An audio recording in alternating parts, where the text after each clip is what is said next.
उनके चावल को बाजार में सही दाम न मिलेगा तो उनका दिक्कत हमेशा रहेगा। बिहार में चावल उद्योग को ही नहीं विकसित किया गया, पूरे देश में बेचते हैं। दूसरे के चावल बिहार में बिकते हैं बोरा में और पैकेट में। आलू का चिप्स दूसरे का बिकता है बिहार में।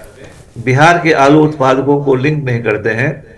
तो आप शॉर्ट टर्म गेन के लिए सब कुछ करते रहे, लॉन्ग टर्म सुधार केवल इंफ्रास्ट्रक्चर बिहार में हुआ, लेकिन उस पर आधार बिजली का बहुत विकास हुआ। कुछ मामले में नीतीश कुमार ने बहुत बड़ा काम किया है, लेकिन 1991 से अभी तक जो लोग कहते हैं कि हम सोशल जस्टिस की गवर्नमेंट लाए, दलित, पिछड़ा और वो जो डिप्राइव्ड सेक्शन है उसका एजुकेशनल डेवलपमेंट कितना हुआ, उसके कितने लोग नौकरी में गए, ये 30 साल कम तो नहीं होता है, 25 10 35 साल हो गया। तो सामाजिक न्याय कहां है? लालू यादव के घर में है। पूरा परिवार एमपी एमएलए बनना चाहिए।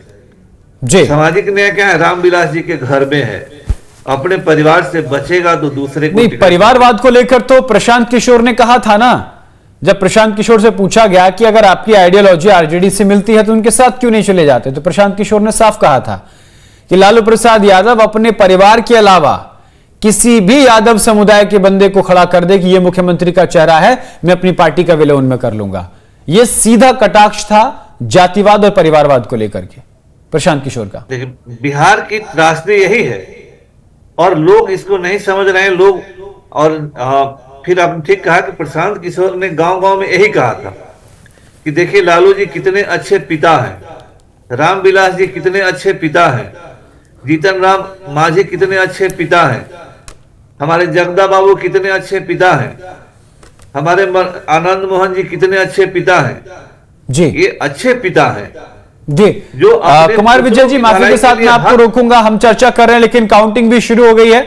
देखिए, शुरुआती रुझान जो आ रहे हैं वो एग्जिट पोल को एग्जैक्ट करते हुए नजर आ रहे हैं। शुरुआती रुझान अभी बैलेट पेपर के आ रहे हैं, उसमें 12 सीटें एनडीए की बढ़त और इंडिया गठबंधन यानी महागठबंधन 8 सीटों पर आगे चल रहा है। अदर 2 सीटों पर आगे, उसमें जनस्वराज की पार्टी हो सकती है। तो ये शुरुआती रुझान है बैलेट पेपर के, इसमें एनडीए आगे चल रहा है। हाँ, देखिए बैलेट पेपर में एनडीए अभी आगे चल रहा है। याद होगा 2000 लगता है 15 का चुनाव, 2015 का, जब लालू प्रसाद यादव और तेजस्वी यादव साथ साथ में चुनाव लड़े थे। हाँ, नीतीश जी साथ लड़े थे। तो बैलेट का जब रिजल्ट आया था तो बीजेपी आगे निकल रही थी जी, और बीजेपी के ऑफिस के सामने पटाखा भी फूटने लगे थे जी, लेकिन 2 घंटे के बाद पासा पलट गया। पासा पलट गया था। और एग्जिट पोल जो है वो 55 सीटों तक लोगों का जो मन है उसे गलत भांप पाए। 55 सीटें गलत थी एग्जिट पोल की। जी जी 2015 में, 2020 में भी उसके उलट हुआ। बिल्कुल 2020 में महागठबंधन को बढ़त दिखाया, एनडीए जीत गया। हाँ। तो अभी बैलेट पेपर में क्या है कि जो बिहार में नौकरी करने वाले लोग हैं उसमें जो टीचर वगैरह हैं वो थोड़ा सरकार से नाराज है। तो जिस एरिया में टीचर ज्यादा वोट देंगे वो महागठबंधन के पक्ष में जाएगा, जिस एरिया में दूसरे कर्मचारी वोट देंगे वो एनडीए के पक्ष में जाएगा। जी, लेकिन कर्मचारी वर्ग तो खुश है ना वर्तमान सरकार से।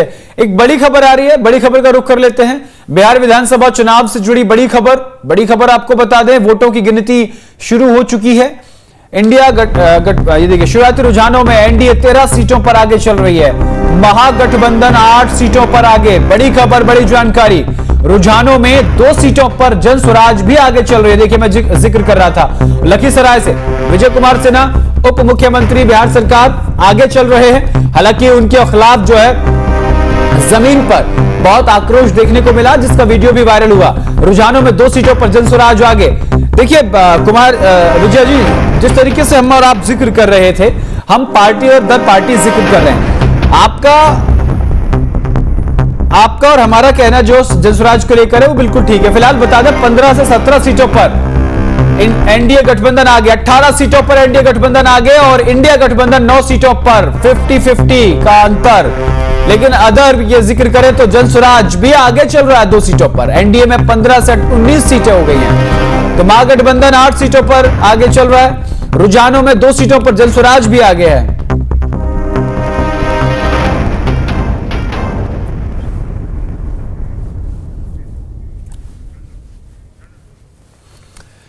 तो बड़ी खबर, बड़ी जानकारी आपको बता रहे हैं, महागठबंधन 15 सीटों पर आगे, रुझानों में 2 सीटों पर जनसुराज आगे। लखीसराय से विजय कुमार सिन्हा आगे हैं। लगातार कुमार विजय जी हमारे साथ बने हुए हैं। कुमार विजय जी, हम अपने दर्शकों से लगातार यही बात कर रहे हैं और देखिए ये बात जब जैसे प्रशांत किशोर ने जनसुराज की स्थापना की और वो चुनावी मैदान में कूदे, उनसे सवाल किया गया पत्रकारों ने कि क्या सरकार बनाएंगे, तो उन्होंने कहा मैं सरकार नहीं लेकिन सरकार बनाने में अहम भूमिका निभाऊंगा, और वो नजर आ रहा है। अभी देखो शुरुआती रुझान है, बैलेट पेपर है, 2 सीटों पर जनसुराज आगे चल रही है।